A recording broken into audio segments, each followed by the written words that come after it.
વિદ્યાર્થી મિત્રો, આજે આપણે ચેપ્ટર નંબર 1 ના ઉદાહરણ નંબર 6 ની ચર્ચા કરવાના છીએ.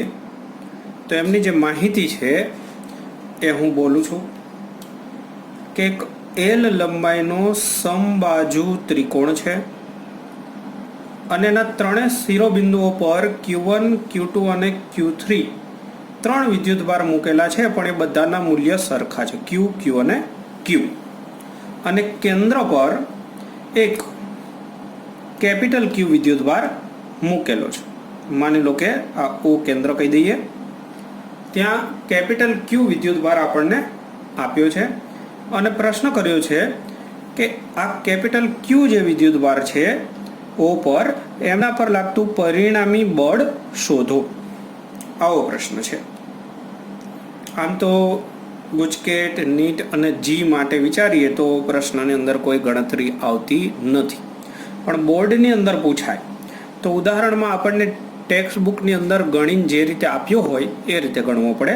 એટલે અત્યારે એ રીતે શીખવાડીશ, પછી તો ડાયરેક્ટ મેથડ જ છે. અત્યારે બોર્ડ માટે જે લખવો પડે એમના માટે ગણતરી સમજાવું છું. તો જુઓ, અહીંયા Q જે છે એમના પર કોના કોના દ્વારા બળ લાગશે? તો એક A દ્વારા બળ લાગશે, B દ્વારા, C દ્વારા. બધાના અંતર અને બધા વિદ્યુતભાર જોઈએ. તો હવે આકૃતિની ભૂમિતિ પરથી તમને એટલી ખબર પડે છે કે AO અંતર, BO અંતર અને CO અંતર જે છે એ બધા સરખા જ છે. AO, B થી O અને C થી O, આ બધા અંતર સરખા જ છે. માની લો કે આપણે એને R કહી દઈએ. હવે આ અંતર કઈ રીતે શોધવું? આમ તો અંતર સરખા છે, શોધવાની કંઈ જરૂરિયાત બી નથી, પણ બુકમાં ગણ્યો છે, હું ગણાવું છું. હવે અહીંયાથી અહીંયા સુધીનું અંતર શોધવા માટે આપણે અહીંયાથી આટલે સુધીનું અંતર એલની ભાષામાં આપણે ગણતરી કરીએ. માની લો કે આ એલ અંતર આપ્યું છે એમ માની ચાલી. તો એલના સંદર્ભમાં આપણે જો અંતર ગણવું હોય તો એમના માટેની મેથડ જુઓ. પહેલાં શું કરીશું, આપણે A થી D સુધીનું અંતર શોધીશું. જો આટલું મળી જાય તો પછી A થી O સુધીનું અંતર તમે આગળના વર્ષોમાં મેથ્સમાં કંઈક શીખ્યા હોય કે આ જે કુલ અંતર હોય એનું 2/3, 2/3 જેટલો ભાગ આ હોય અને 1/3 જેટલો ભાગ આ હોય. એટલે આપણને આટલું અંતર AO જોઈતું હોય તો AO બરાબર લખી શકાય 2/3 ભાગ. 2/3 ભાગ કોનો? A થી D સુધીનો, AD. પણ ADL નથી, યાદ રાખો, AD હજુ શોધવાનું છે. તો AD શોધવા માટે તમે અહીંયા કાટકોણ ત્રિકોણ લઈ લો. આટલો સમબાજુ ત્રિકોણ એટલે 60નો ખૂણો હોય તો અહીંયાથી આ જે ખૂણો છે એ 30નો બની જાય. 30નો ખૂણો બની જાય, એમની પાસેની બાજુ આ થઈ અને કર્ણ આ થયું, તો કોસ લગાડી દો. કોસ 30 બરાબર પાસેની બાજુ થશે AD અને કર્ણ થઈ જશે AC એટલે કે L. તો આમના પરથી આપણને મળી જશે AD બરાબર L અને ગુણાકારમાં cos 30 એટલે કે √3/2. તો દેખો મિત્રો, આપણને મળી ગઈ AD બાજુ. હવે AD ની કિંમત આપણે અહીંયા મૂકી દઈએ તો 2/3 અને AD ની જગ્યાએ લખું છું L √3/2. તો અહીંયા 2 અને 2 કેન્સલ થઈ જશે અને અહીંયા √3, આમાંથી 2 √3 માંથી 1 √3 કેન્સલ થઈ જશે. આમાં બે વખત √3 હોય, ખ્યાલ છે તમને. તો અહીંયા મળશે આપણને L/√3. આ રીતની આપણી કિંમત થઈ જશે. દેખાય છે? થોડું એડજસ્ટ કરી દઉં છું. ઓકે, તો આપણને બાળકો બધાના અંતર મળી ગયા. હવે બધાના મૂલ્ય બી સરખા જ છે.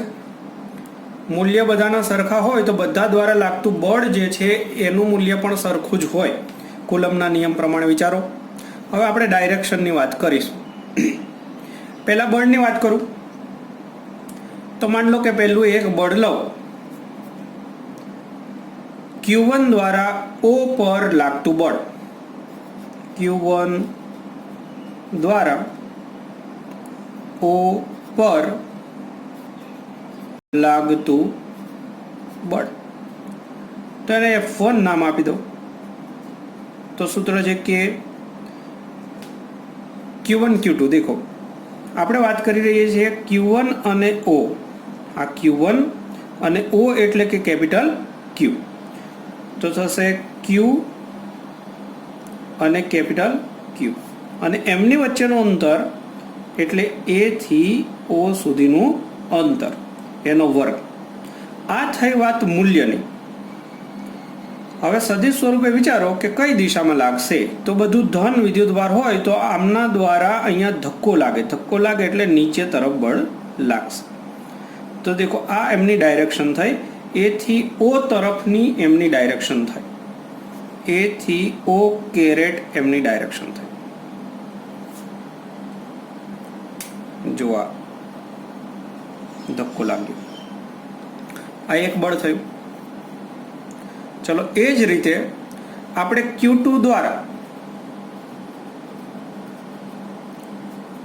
O એટલે કે Q પર લાગતું બળ જોઈતું હોય તો લખાવડાવી દો. ચલો F2 કહીએ તો F2 બરાબર શું થશે કે ફરીથી એનું એ જ Q અને એમની વચ્ચેનું અંતર એટલે BO એમનો વર્ગ, અને એમની ડાયરેક્શન થશે અહીંયાથી આમ ધક્કો લાગશે આ બાજુ, તો આને હું F2 નામ આપું છું.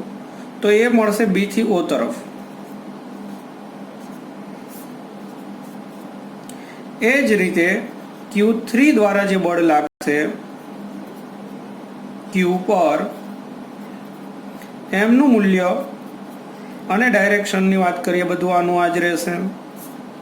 એમાં આવશે અંતર Q3 છે એટલે C થી O, અને એમની ડાયરેક્શન C થી O ની દિશામાં થશે. અહીંથી આમ ધક્કો મારશે એટલે આ રીતે મળશે. ધક્કો લાગે પેજે હલી જાય. તો દેખો અહીંયા જે છે એ F1 છે, અહીંયા F2, અહીંયા F3. બધાના મૂલ્યની હજુ એક વખત ધ્યાનથી ચર્ચા કરી લઈએ. તો જો બધામાં આ સરખું જ છે. કેમ સરખું છે? AO, BO અને CO ત્રણની કિંમત આપણે શોધી. ત્રણની કિંમત જે છે તમારે આ મૂકી દેવાની છે આટલી. તો તમે અહીંયા લખો, અહીંયા લખો, અહીંયા લખો, તો બધું જ સરખું થઈ જાય કે નહીં? બધાના મૂલ્ય સરખા, પણ ડાયરેક્શન વિશે, સદિશ વિશે વિચારો. ત્રણના મૂલ્ય સરખા છે. 3 વચ્ચેનો ખૂણો કેટલો હોય જરા ધ્યાનથી જુઓ કે આમની વચ્ચેનો ખૂણો 120 હોય, અહીંયા 120 હોય અને અહીંયા 120 હોય. કેમ કે આખું રાઉન્ડ પૂરું થઈ જાય છે. બધાના મૂલ્ય પણ સરખા છે. તો 3 વચ્ચેનો ખૂણો જે છે એ 120 હોય. તો સ્વાભાવિક રીતે જ તમે વિચારી શકો કે 120ના ખૂણે 11મા ધોરણમાં શીખી ગયા છીએ.